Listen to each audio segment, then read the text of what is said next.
Na edição de hoje, temos a honra de receber o professor Dr. Wellington Rocha, atual presidente da FIPECAF, para uma conversa enriquecedora sobre a importância dos custos para o empreendedorismo. Juntos, exploraremos como a academia aborda a área crucial do conhecimento contábil e como esses insights são transmitidos aos profissionais. Vamos mergulhar nas metodologias existentes, descrevendo os caminhos pelos quais a academia busca aprimorar a compreensão e gestão de custos no cenário empresarial. Em particular, vamos analisar em detalhes o método de absorção, compreendendo por que é escolhido como ferramenta essencial na elaboração das demonstrações financeiras. Prepare-se para uma imersão no universo dos custos, sobre a perspicácia do professor Dr. Wellington Rocha, em uma jornada que promete lançar luz sobre como a academia contribui para o desenvolvimento e sucesso dos empreendedores na complexa área financeira. Não perca este episódio essencial para quem busca compreender a intrincada relação entre custo, empreendedorismo e a sólida base proporcionada pela academia.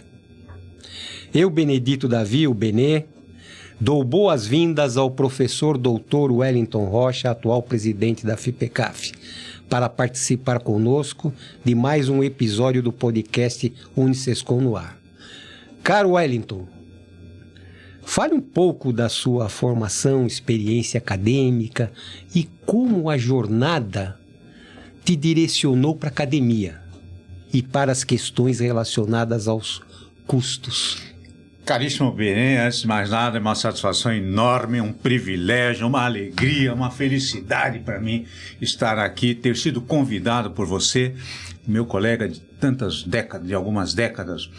Bem, Benê, é o seguinte, essa jornada na área de custos, na minha carreira profissional e até pessoal em certo sentido, como pretendo citar rapidamente, falar um pouquinho da minha vida conjugal mesmo, da minha vida matrimonial, se permitido, porque está tudo entrelaçado ali, né? Mas, de fato, esse meu interesse pelo tema gestão de custos, mensuração de custos, análise de custos, começou quando eu estava no curso técnico de contabilidade na Álvares Penteado, a FECAP. Né? Só que naquela época não era na Avenida Liberdade, era só no Largo de São Francisco, em frente à Faculdade de Direito da USP. E ali eu fiz o meu curso técnico de contabilidade, e aí o que aconteceu? Porque no terceiro ano, o último ano do curso técnico, eu tinha uma disciplina chamada Contabilidade Industrial, que é, de certa forma, contabilidade de custos. E o fato é que ali eu comecei a me interessar pela matéria e fiquei meio colega do professor, eu esticava o assunto depois da aula, sabe, Bené? E aí eu fui me aproximando e o fato é que eu fiquei gostando da matéria e casei com a filha dele. Uau! Eu acabei me casando com a filha do professor. Mês passado, agora em dezembro, completamos 50 anos de casados. Então eu casei com a filha do meu professor de custos do curso técnico, imagina. Uau! Muito bem, dali eu fui para a USP, fui para a FEA-USP, para a Universidade de São Paulo, Faculdade de Economia, fazer o curso de Ciências Contábeis. Me interessei ainda mais pela matéria. E aí, Benê, no último ano da faculdade, quando eu estava no 4º ano da Contábeis da USP, eu tinha uma disciplina chamada Análise de Custos, que era ministrada por um professor que você conheceu, que era o professor Masayuki Nakagawa. Sim, você lembra? lembro. Saudoso Masayuki. Saudoso Masayuki. Este ano aqui vai completar 10 anos que a gente perdeu o Masayuki. Bem, e aí eu ia bem na disciplina de análise de custos, tirava boas notas, aí um dia ele me chamou, ele falou: Wellington, você não quer ir comigo num projeto de consultoria numa empresa aí que tem que calcular os custos dos produtos? Era uma indústria de confecção de roupas. Roupas para jovens, né? Era uma grife até famosa na época. E ele falou: você não quer ir? Aí eu fui para a empresa trabalhar num projeto de consultoria com o professor Masayuki. E pronto, Benê, dali para frente eu não mais saí dessa linha, né? E depois, na Universidade de São Paulo, eu terminei a graduação, fiz o mestrado, onde fomos colegas de mestrado, o Benê e eu, né? E depois fiz o doutorado e estamos aqui até hoje nessa carreira. Puxa vida, eu não sabia dessa parte que envolveu a sua relação conjugal. Exatamente. Olha só, que interessante, cara. Mas vamos falar um pouco sobre a importância do custo para sustentabilidade e crescimento do negócio. Como é que a gente pode entender essa situação? Quer dizer, quando eu começo um negócio, tá certo? Muitas vezes as pessoas têm a preocupação de estar entendendo o mercado, de ver se o produto que ele tem é competitivo, mas nem sempre dão atenção para os custos que ele vai ter que administrar para que isso aconteça, né? Como é que você vê a importância disso para o empreendedor, principalmente que está iniciando a atividade? Porque depois ele, de uma certa forma, ele é obrigado a estar seguindo essa trilha de conhecimento. Eu, se me permite dar um exemplo de duas empresas muito conhecidas no mundo inteiro, né? No setor automotivo. Durante vários anos, a Toyota, há exceções, mas geralmente, em vários anos, a Toyota fatura muito menos que a General Motors. A General Motors fatura mais, a Toyota fatura menos. Só, Benê, que, apesar de faturar menos, a Toyota invariavelmente tem lucro maior. Olha que interessante. Para dar um exemplo aqui, numérico, que eu me lembro, né? Teve um ano aí que a General Motors faturou em nível mundial 193 bilhões de dólares. 193 bi. Naquele mesmo ano, a Toyota faturou 172 bilhões de dólares. 21 bilhões a menos. No entanto, a GM, faturando 193 bilhões, lucrou 4 bilhões, enquanto a Toyota, faturando 172, lucrou 12 bilhões. A Toyota lucrou 3 vezes mais a General Motors, faturando menos. A explicação só pode ser uma: gestão de custos. Então, o que eu quero dizer com isso é, para os empreendedores, né, aqueles que estão liderando um negócio, estão começando, estão procurando meios de se estabelecer e se fortalecer, se estabilizar, eu diria o seguinte: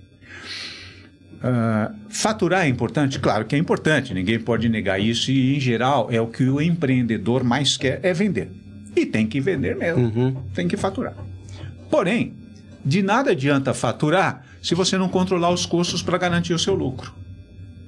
Só o faturamento por si só não quer dizer nada. Não é que não quer dizer nada, não quer dizer tudo, né? Então, eu diria o seguinte: a mensagem, uma mensagem, eu diria até de um modo geral, né? Neste momento da nossa conversa, uma mensagem principalmente ao empreendedor, que é quem no final gerencia os custos.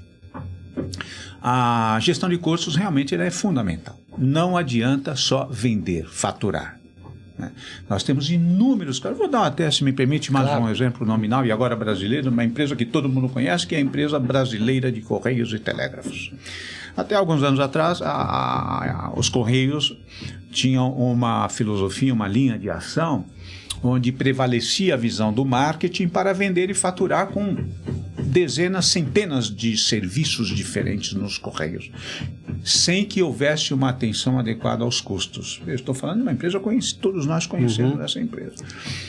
E graças à área de controladoria dos Correios, né, foi feito um trabalho, a FIPECAF participou desse trabalho, e hoje, nos Correios, já se olha também a margem. Tanto é que havia vários produtos que eram deficitários.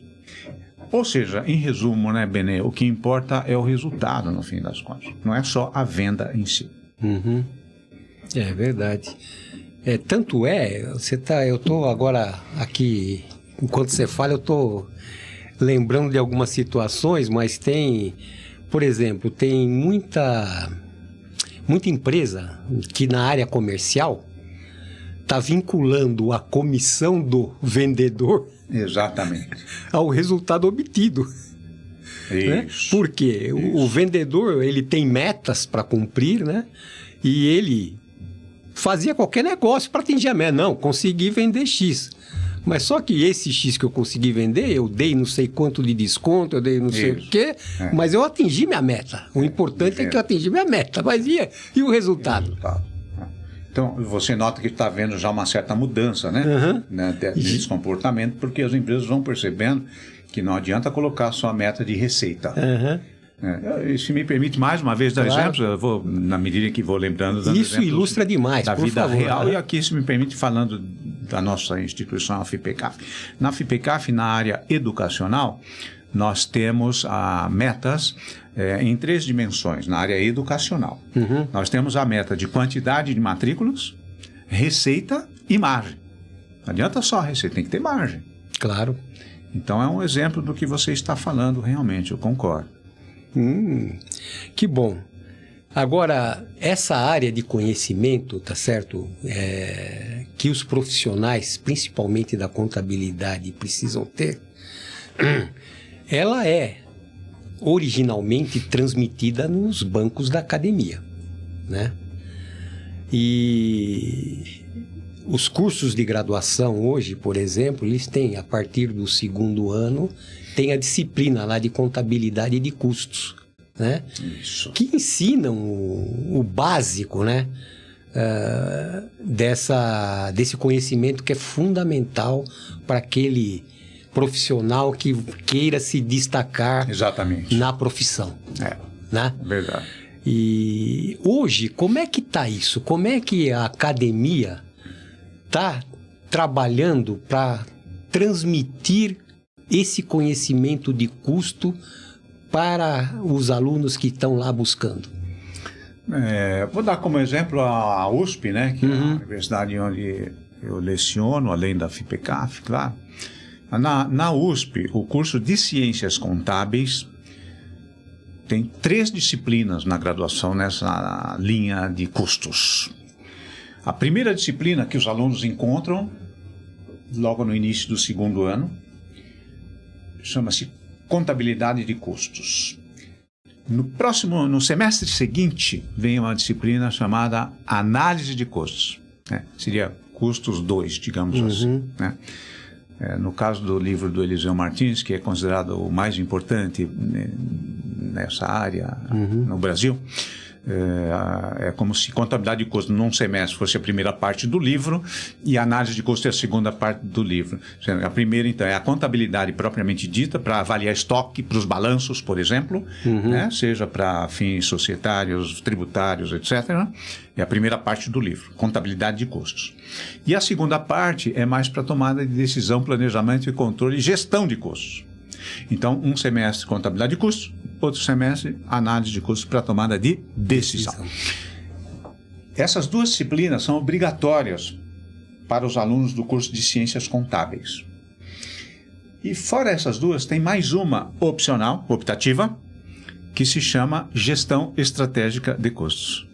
Se o aluno gostar e quiser se aprofundar, principalmente, Benê, essa disciplina optativa, Gestão Estratégica de Custos, ela trata de temas mais contemporâneos, temas mais atuais. As 2 primeiras tratam de temas mais tradicionais. Gestão Estratégica de Custos trata de temas contemporâneos, modernos. Essa é a Por exemplo, dá um exemplo aí de um dos temas modernos aí que... Um tema moderno, né? Mais que moderno, eu diria contemporâneo, né? Mais que moderno, contemporâneo, né? Está na ordem do dia para as melhores empresas do mundo. O que fazem as melhores empresas do mundo nessa área, né? Um tema moderno contemporâneo é o que nós chamamos de target costing, que é a gestão do custo-alvo. A gestão do custo-alvo, eu acho que para os profissionais de contabilidade representa uma oportunidade sensacional. Que é o quê? Né? Essa gestão do custo-alvo, que é um tema contemporâneo praticado pelas melhores empresas do mundo. É gerenciar o custo em função da realidade do mercado. Conceitualmente é simples. Eu tenho que me desligar daquela ideia, vamos chamar tradicional, de uma ideia... um senso comum, digamos assim, de que os preços dos produtos são, pelo menos num primeiro momento, calculados e formados e estabelecidos com base no custo desse produto. Essa seria uma visão bem, não sei se seria tradicional, um senso comum. Assim. Eu chamo de preço baseado no custo. Preço formado de dentro para fora, porque o preço seria formado em função dos custos que estão dentro da empresa. Bem, a gestão do custo-alvo, que, como eu disse, é uma ferramenta moderna, ela parte exatamente do oposto. Ela fala, não é assim. Eu não posso formar o preço de dentro para fora. Eu tenho que ir lá fora, olhar qual é o preço que posso. Que o mercado aceita. Eu tenho que ajustar o custo àquela realidade. Não é o custo que leva ao preço, é o preço que tem que dominar o custo. É isso aí. Então, esse é um tema. Então, assim, em termos conceituais faz todo sentido, né? Agora, em termos de oportunidade para profissionais de contabilidade, significa se aprofundar na temática de custos e ajudar os empresários a gerenciar esse custo à luz daquilo que o mercado pode aceitar de preço. Esse é um exemplo. E aí, claro que a partir daí vem uma série de detalhes técnicos que a gente aqui não entraria neste momento. Eu acho que nós vamos entrar sim. Tomara. Se você entrar, eu não paro mais de falar aqui. Eu adoro mas o tema, o objetivo é extrair de você. Na verdade, você me permite? Claro. Eu posso só um tique. Eu falando de custo aqui, eu não paro mais de falar. Nessa temática de gestão de custo-alvo, a gente tem na área contábil uma oportunidade de ouro para calcularmos uma coisa que muita gente fala, quase todo mundo fala, mas ninguém sabe calcular, e o profissional de contabilidade deve saber calcular, que é a bendita, famosíssima relação custo-benefício. Vive-se falando por aí, custo-benefício, custo-benefício, custo-benefício, mas como é que eu calculo isso? Nós calculamos isso tem fórmula, isso dá para fazer a conta. A gente calcula o custo e o benefício e estabelece uma relação para ver se esta relação é superior a 1, abaixo de 1. A gente mede a relação. Nesta temática que eu chamei de gestão de custo-alvo, que é uma temática contemporânea, que as melhores empresas do mundo fazem, né? Que é a gestão do custo-alvo, a gente calcula em números a relação custo-benefício e esse número se chama índice de valor. O índice de valor mede a relação entre o benefício e o custo. Se ele estiver acima de 1, é aceitável. O que significa acima de 1? Que o benefício supera o custo. O conceito é simples, veja, é um conceito simples. Para calcular não é tão simples. E aí você vai precisar, olha a oportunidade de ouro para o profissional de contabilidade. Ele precisa interagir junto com quem? Com a área de marketing. Porque quem vai medir o desejo e aquilo que o consumidor valoriza é o marketing. Aí o contador pega essa informação da área de marketing, que é um benefício, olha só. A gente chama de importância relativa, qual é o grau de importância que o consumidor atribui para para aquela característica do produto, né? Então o contador interage com o marketing, traz essa mensuração do índice do benefício, né? Utilidade e tal, que vem do marketing e que, portanto, vem do mercado, né? Vem de fora. E aí ele junta com a informação interna, que é o custo do produto, e ele compara a relação, tá? Mais ou menos essa é a ideia. Quando ele pega a importância relativa e divide pelo custo relativo, dá um índice, chama-se índice de valor, IV. Se esse índice for aproximadamente igual a 1, significa que o custo e o benefício estão mais ou menos equilibrados. Faz sentido? Porque no numerador eu tenho benefício, no denominador eu tenho custo. Ambos em termos relativos, tá? O numerador é o benefício relativo, que é proporcional, percentual. E no denominador eu tenho custo relativo. Quando eu divido um pelo outro, claro que se der algo próximo de 1, é porque a relação custo-benefício está equilibrada. Está correto? Faz todo sentido. Se ela estiver acima de 1, significa que o benefício supera bastante o custo. E se ela estiver abaixo de 1, significa que o custo está muito alto para aquele benefício. Então ele tem que resolver esse problema dentro da empresa, para reduzir o custo. Para reduzir o custo de tal forma que a relação tenda sempre ao equilíbrio. Então, dá um exemplo dessa ferramenta moderna. Então eu estou pensando aqui, né? Você está falando e eu estou pensando. Isso pode ser, né? Esse tipo de indicador pode ser utilizado para situações novas que estão surgindo, que eu preciso mensurar se vale a pena usar ou não, como também eu posso sistematizar isso para situações que eu já analisei em algum momento e verificar se continua sendo benefício ou não. Exatamente, para ver se mantém um produto se mantém ou não. Exatamente. E aí você concorda, Benê, que para os profissionais de contabilidade é uma baita oportunidade. Sem dúvida. E de repente o empresário está pensando no produto, no marketing, na venda, mas ele precisa gerenciar o custo. E quem é o melhor profissional, se não um profissional de contabilidade, para medir o custo? Agora eu quero que você fale, então, porque a gente vê que os profissionais de contabilidade, durante muito tempo aqui no Brasil, ficaram muito mais concentrados na questão tributária, fiscal tributária, burocrática, do que na questão de gestão, de ajudar o empresário em si a tocar o negócio no dia a dia. Exatamente. Tá certo? Esse tipo de visão, essa conversa que nós estamos tendo, traz o profissional da contabilidade para o centro dessa discussão, né? Ele, né? Sim. Ele traz para ele para o centro dessa discussão. Só que, se ele não tiver o preparo, tá certo? Não tiver o preparo e essa visão, ele não vai. É verdade. Não vai se dar bem. Se ele continuar na visão tributária. E hoje o que acontece? Os empresários, eles estão percebendo o quê? Nós estamos com uma reforma tributária andando, então essa questão, em algum momento, ela vai ser pacificada, vai ser algo que a gente costuma dizer que no Brasil nada é garantido, né? Nem o passado.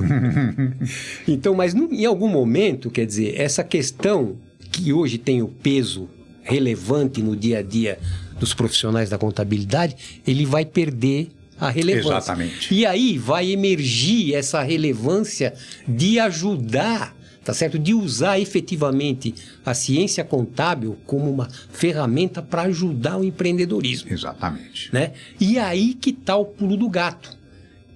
Essa conversa que nós estamos tendo aqui, ela é muito ilustrativa nesse sentido. Né? Sim. Da gente já convocar, porque eu vejo que hoje, por exemplo, tem muitos escritórios associados nossos aqui que já estão falando em KPI, que eu preciso entregar não só o balancete para o meu cliente, mas eu preciso entregar algum tipo de análise. Então, você vê que está começando a ter uma mudança. Olha só. E essa mudança, quer dizer, a gente não pode atribuir, porque tem muita gente que diz que não, a gente está fazendo isso porque agora eu tenho recursos tecnológicos que me permitem, tá certo? Ter ações num espaço de tempo menor, então eu consigo dar respostas mais rápidas. Sim. Isso é até verdade. Mas, se não tiver o conhecimento, tá certo? Que é o que a gente bate aqui, e por isso que eu sempre digo, o bom profissional não abandona a academia nunca. Concordo totalmente. Né? Nunca deveria abandonar. Aprendizagem contínua, né? É isso aí. Exatamente. Inclusive, está até as demandas da profissão exigem, né? A educação profissional continuada. Mas se me permite, não adianta também os nossos colegas profissionais de contabilidade, todo final de ano, quando chega novembro, dezembro, correr e fazer um cursinho ali para pontuar no Conselho Federal de Contabilidade via CRC, não adianta. É verdade. Vamos falar aqui a verdade, nós estamos falando para os nossos colegas da profissão, né? Alguns dos nossos colegas, todo fim de ano, vão lá e fazem o curso igualzinho ele fez no ano passado. Então, ele já fica repetindo aquilo que ele já sabe, só para pegar a pontuação. Concordo com você, Benê, quando você fala, ele deveria aproveitar essa oportunidade para fazer um curso dessas coisas mais novas, né? mais gerenciais, como você falou, né? Que contribua para o empresário tomar decisão, para melhorar o nível de qualidade do planejamento do empresário. Ajudar o empresário a fazer um orçamento bacaninha, bonito, bem feitinho, né? Enfim, você acabou de falar. Contribuir do ponto de vista gerencial, para a tomada de decisão e para melhorar o planejamento e o controle das coisas. E voltando para o nosso custo, eu queria que você falasse um pouco das metodologias que estão por trás disso, né?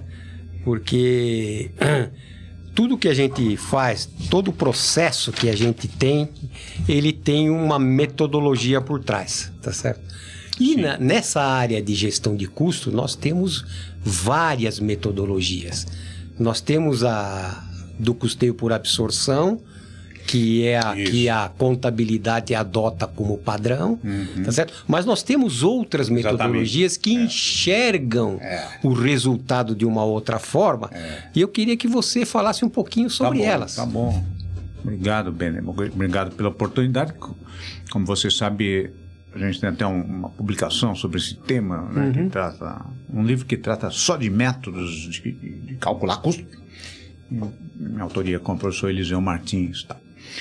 Então, é isso, quer dizer, na verdade, para calcular o custo de um produto, e é importante a gente deixar claro que o termo produto, esta palavra produto, é como se fosse um gênero de duas espécies, bens e serviços. Os bens são produtos e os serviços também são produtos. Né? Então, produto compreende bens e serviços. Serviço também é produto, no fundo é isso. Tá? Bem, para calcular o custo de um produto, ou seja, bens ou serviços, e quando eu falo calcular o custo, por consequência eu vou chegar na margem, porque eu calculo o custo para quê? Para saber se eu estou ganhando ou perdendo, comparando com o preço, tá certo? A gente não calcula o custo como se ele fosse um fim em si mesmo. Claro, calcular o custo só por calcular não serve para nada. Nesse contexto que nós estamos conversando, eu calculo o custo. Bom, claro, você citou as normas societárias, tributárias, tem esse aspecto. Mas, do ponto de vista gerencial, eu calculo o custo para saber a margem. Estou ganhando ou estou perdendo? A margem está alta ou está baixa? E lembrando aos nossos colegas de profissão, né, que falar se está alto ou está baixo, como eu acabei de fazer, até acabei de cometer um erro terminológico aqui, tá? Ou conceitual. Será que a margem está alta ou está baixa? Não é correto falar dessa forma, nem pensar dessa forma. Na minha opinião, Benê e demais colegas que nos acompanham, o correto é fazer a seguinte pergunta: a margem deste produto está acima ou abaixo da margem que deveria ser? Esse é o ponto. Para eu saber se está baixo ou alto, eu tenho que comparar com aquilo que eu esperava. A margem é 2, então, e daí? É pouco, é muito? Não sei, eu esperava 2 ou 3 ou 4 ou 1. Né? Bem, então voltando, né, à sua pergunta, os métodos de custeio são diferentes maneiras de se calcular o custo de um produto, bens e serviços. Para quê? Para saber qual é a margem. Né? Nesse sentido, nós temos, basicamente, eu diria, na nossa visão, assim, basicamente, 2 grandes métodos de custeio. O custeio variável e o custeio por absorção. O custeio variável significa, na hora de calcular o custo de um produto, colocar no custo só o que é custo variável. O nome já diz, né? Custeio variável, então só vou colocar o custo variável. Como você bem sabe, existe toda uma corrente que defende essa linha, né? Uma corrente que coloca só o custo variável no produto. Esse é o método de custeio variável. Isso significa colocar no produto só o custo do material, da energia, talvez uma ou outra mão de obra, né? Esse é o custeio variável. Do outro lado, nós temos o custeio por absorção. Fala, não, se eu quero calcular o custo do produto, eu não posso colocar só o custo variável, tem que colocar o custo fixo também. Eu tenho aqui um aluguel na minha empresa aqui, eu pago, sei lá, R$2.000 por mês de aluguel, é um custo fixo, né? Se eu pago por mês, é fixo. E eu quero saber quanto custa o meu produto, considerando não só o material, mas também o aluguel. Né? Então, quando eu passo a colocar no custo do meu produto, não só o variável, material, mas também o custo fixo, como o aluguel, por exemplo, nos casos em que o aluguel é custo fixo, que é a maioria, que a gente paga por mês, né? Aí eu já estou no campo do custeio por absorção, como você citou muito bem, né? Então, o custeio por absorção, diferentemente do variável, ele coloca no custo do produto não só os custos variáveis, mas os custos fixos de produção também. E esta é a norma contábil em vigor no mundo inteiro, né? O IFRS, IAS número 2, norma internacional número 2, que no Brasil é o CPC 16. né? O Comitê de Pronunciamentos Contábeis editou o CPC 16, que diz exatamente isso, que o custo tem que ser calculado do produto colocando não só o variável, mas o fixo também. Essa é a norma que prevalece no Brasil, que a auditoria tem que fazer e cumprir. Tem que verificar se está sendo obedecido. Então eu tenho custeio variável e custeio por absorção. Sendo que o primeiro seria só gerencial e o segundo é obrigatório pelas leis societárias e tributárias.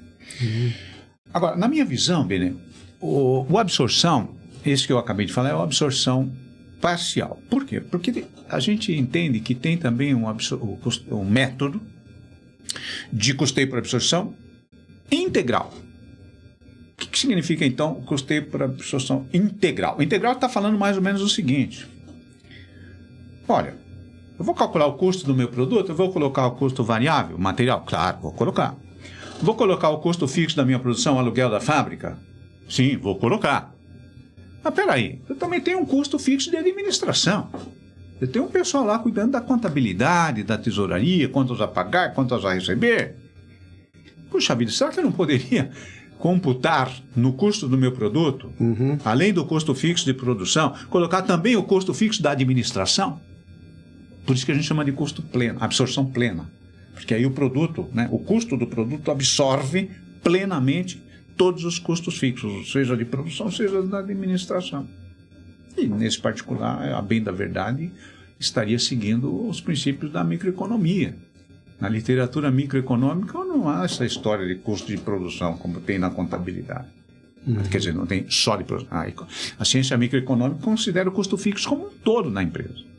Não interessa se está na produção ou na administração. Então, esse segundo que eu falei chama-se custeio por absorção pleno. E é claro, se nós acabamos de falar, né, Benê colocou muito bem ao formular a sua motivação da pergunta. A norma contábil exige o custeio por absorção parcial. Porque para seguir as normas contábeis e tributárias, eu não posso colocar custo de administração no produto.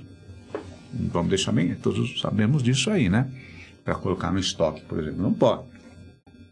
Então, quando eu falo do custeio por absorção integral, colocando o custo de administração no produto, eu estou falando do campo gerencial, para algumas análises gerenciais, planejamento, controle, precificação, às vezes para ajudar no processo de gestão de preço, né?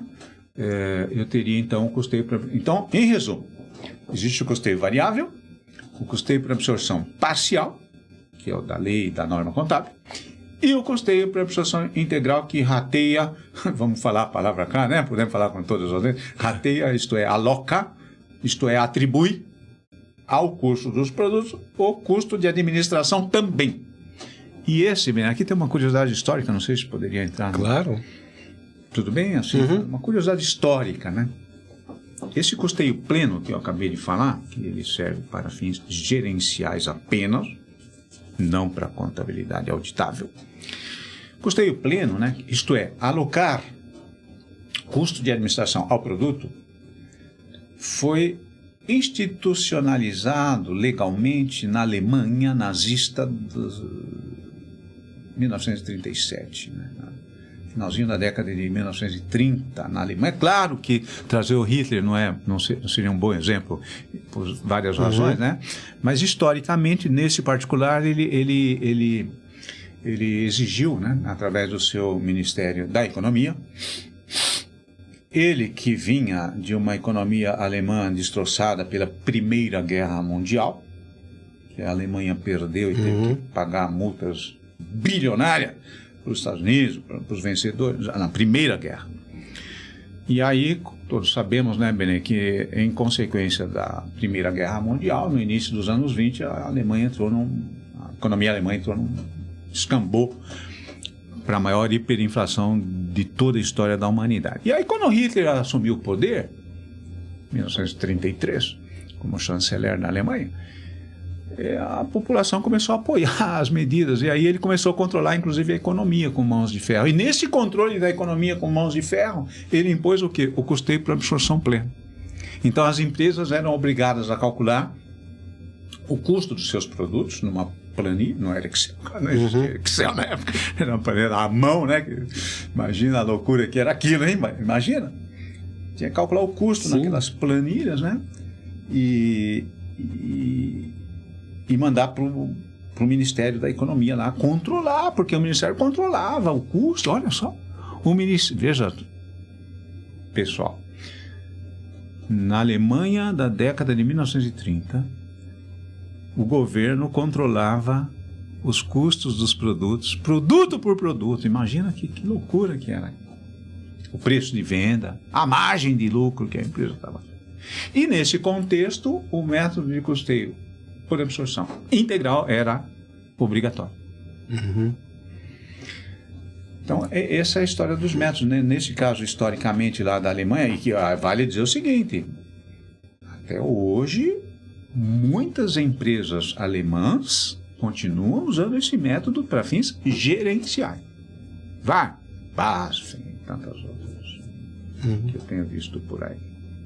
Então, assim, Benê, essa é a história dos métodos. Então, em resumo, custeio variável, só coloca no produto custo variável, material, basicamente. Custeio por absorção parcial, coloca no custo do produto, além do variável, o custo fixo de produção. Ponto. Custeio por absorção plena, coloca no custo do produto o custo variável, o custo fixo de produção e o custo fixo de administração. Por isso chama custo pleno. Deixa eu colocar um complicador aí nesse seu raciocínio. O problema do custo por absorção, seja ele pleno ou integral, né, é a questão dos rateios. Sim. Muito bem lembrado.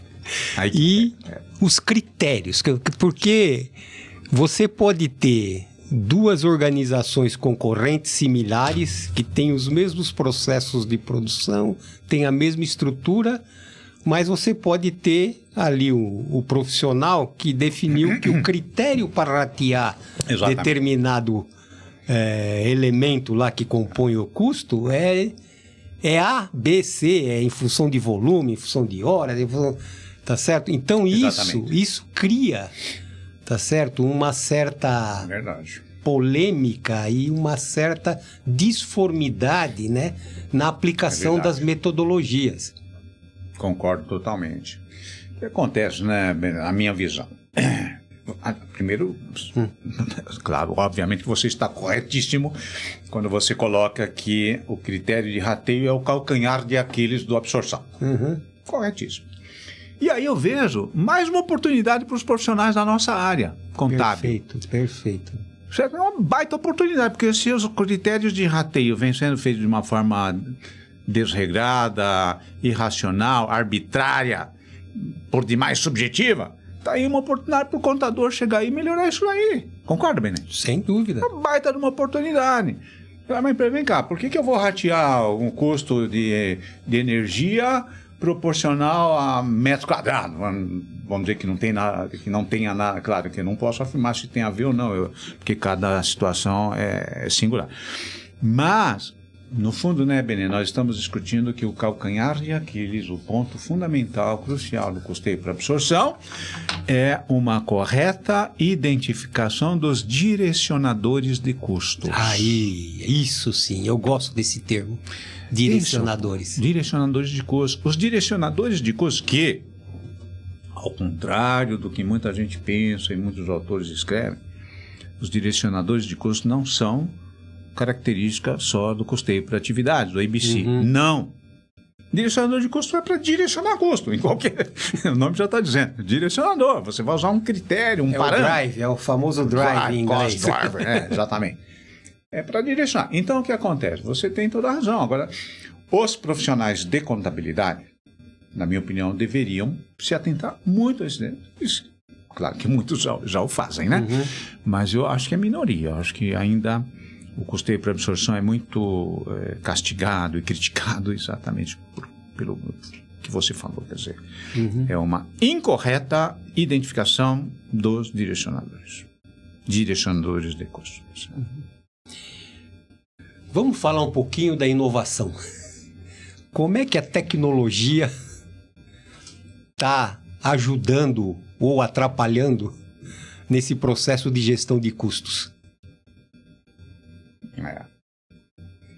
Eu diria que, bom, a gente tem, no mínimo, duas perspectivas. Primeiro, quando a gente fala em inovação tecnológica nos processos de produção, né, nos ambientes de produção, volto a dizer, não é só bem manufatura, mas prestação de serviço também, né? A tecnologia, a primeira coisa que ela provoca é uma mudança na composição da estrutura de custos das empresas, né?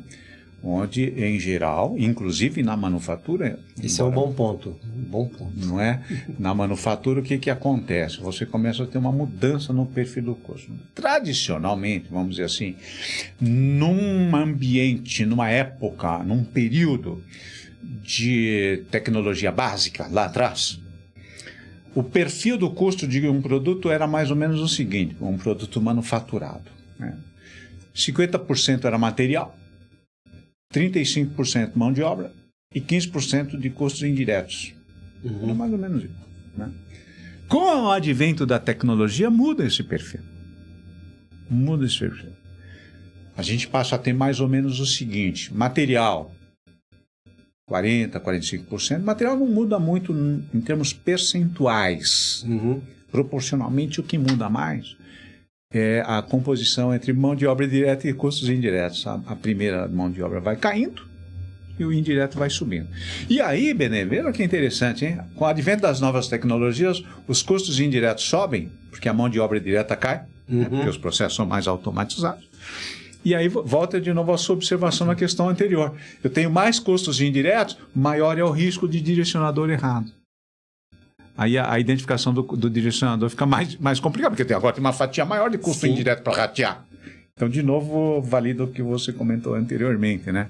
Que o calcanhar de Aquiles é a definição dos direcionadores de custos. Então, esse uma coisa que eu observo aí no mercado, né, é que os softwares que tem no mercado hoje, eles ainda não conseguem te ajudar de uma forma plena nessa questão de custo. Né? Eu acho que carece de muito avanço e todos eles cada um tem... eu sempre digo que não existe software 100% perfeito, né? Mas eles buscam isso, eles correm atrás, o mercado corre atrás. E essa questão de custo, que é uma questão muito delicada e que nem tudo dá para ser sistematizado de imediato, né? Tem situações que requerem análise, configurações diferentes, e isso encarece muito o investimento em tecnologia para que isso fique mais simplificado. Mas eu acho que eles estão avançando e isso em algum momento vai assentar, né? Porque isso é uma dificuldade que os escritórios de contabilidade têm, né? Principalmente na gestão de custos. Né? É um problema que a gente enfrenta aí no dia a dia. E por isso que aquela conversa que nós estávamos tendo um pouco antes, que a maioria das contabilidades hoje tem no balanço, né, o custo apurado pela famosa fórmula lá, né, estoque inicial, compras, menos estoque final. E dá o CMV. Dá o CMV. Tá certo? Exatamente. Em termos globais, quer dizer, existe ali uma certa relação. Mas se você parar para pensar, você não tem substância nenhuma se o seu resultado poderia ser melhor ou não. O cálculo, né? Se é fidedigno ou não. É verdade. Concordo. Mas eu queria, aqui, ó, a gente já está avançando aí para o final, eu queria que você falasse um pouquinho da questão aí que está muito em voga agora, da sustentabilidade. Isso, muito bem lembrado. Né? Nós temos aí a contabilidade assumiu o protagonismo nessa área, né? Isso. Os contadores foram chamados pela sociedade para assumir esse papel. Exatamente. Né? Exatamente. E isso, de alguma forma, em termos de mensuração, de avaliação, isso está sendo ainda estudado, mas de alguma forma vai impactar a gestão de custo nas empresas. Né? Você já tem algum insight, alguma visão sobre isso? que você poderia compartilhar com a gente? Veja, Benê, a gente falou agora há pouco de algumas oportunidades para o profissional de contabilidade. Aliás, falamos hoje praticamente quase todo o tempo sobre essas oportunidades, e aí você acaba de se mencionar mais uma oportunidade. Quer dizer, então, a questão de sustentabilidade, né, socioambiental, não sei o que, governança ESG, não sei o que, tal, tá aí, né, uma realidade e tal. E, como você muito bem acabou de falar, outra oportunidade para os profissionais de contabilidade. E, talvez diferente daquelas oportunidades que nós falamos agora há pouco, que dependeriam muito mais de uma iniciativa do próprio profissional de contabilidade, nesse caso, a depender do porte da empresa, ele vai ser obrigado porque ele, de acordo com a norma do Conselho Federal de Contabilidade, né, o profissional vai assinar os relatórios que contemplam sustentabilidade. Então, não tem outra alternativa senão o profissional se atualizar quanto a isso, né?